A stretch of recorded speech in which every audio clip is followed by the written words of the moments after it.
आजकल के लोगों को मैं देखते होंगे अक्सर शरीर में थकान रहती है, दर्द रहता है, घुटनों में दर्द रहता है।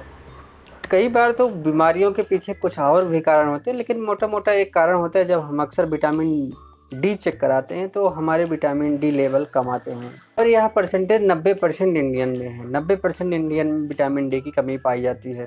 इसके प्रमुख कारणों में से पहला कारण ये है कि आजकल का लोग जो है बाहर निकलना बिल्कुल कम हो गया है। धूप में बैठना कम हो गया है। लोग ज़्यादातर घर से ऑफिस, ऑफिस से घर, स्कूल ऐसे ही समय में रहते हैं जहाँ पर हमारे स्किन पर डायरेक्ट सूर्य की किरणें नहीं पड़ पाती हैं और विटामिन डी का प्रोडक्शन नहीं हो पाता है। उसके वो बाद भी अगर हम धूप में निकल भी रहे हैं तो पूरे शरीर में कपड़े या तो ढके रहते हैं या फिर हम सन क्रीम लगा कर निकल रहे हैं, जिससे हमारे स्किन पर विटामिन डी का एब्जॉर्प्शन कम हो जाता है।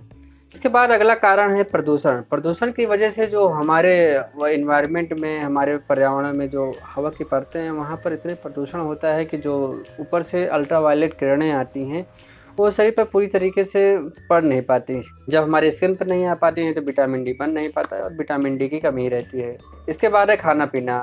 अक्सर जो है हम चाहे कुछ स्वाद की वजह से, कुछ जो है हमारे जो लोकल संस्कृति है उसकी वजह से हमारे खान पीन में भी जो विटामिन डी के सोर्स है उनका पर्याप्त मात्रा में हम ले नहीं पाते हैं।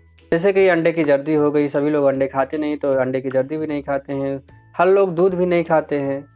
ये जो कुछ खाने के सोर्स भी होते हैं तो सभी को ना मिलने की वजह से भी विटामिन डी की कमी रहती है। अगला कारण है मोटापा।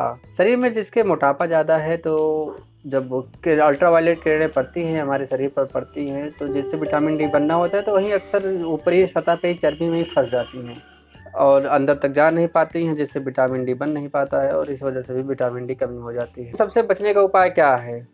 अगर आपको शरीर में दर्द रहता है, मांसपेशियों में अकड़न रहती है, आप थकान सा महसूस करते हैं तो एक बार विटामिन डी चेक करा लें। अगर इन सब से फिर भी बचना चाहते हैं तो आप 2-3 महीने 4 महीने पे एक बार विटामिन डी की कैप्सूल आती है, सस्ती सी आती है, ले करके हर हफ्ते में 1 गोली खाई जाती है। लगातार 4 गोली खा लें, फिर उसके बाद फिर 2-3 महीने बाद फिर खा लें। ऐसे खाते रहें और आपके शरीर में मेंटेन बना रहेगा। स्वस्थ रहें, मस्त रहें, अपना ख्याल रखें।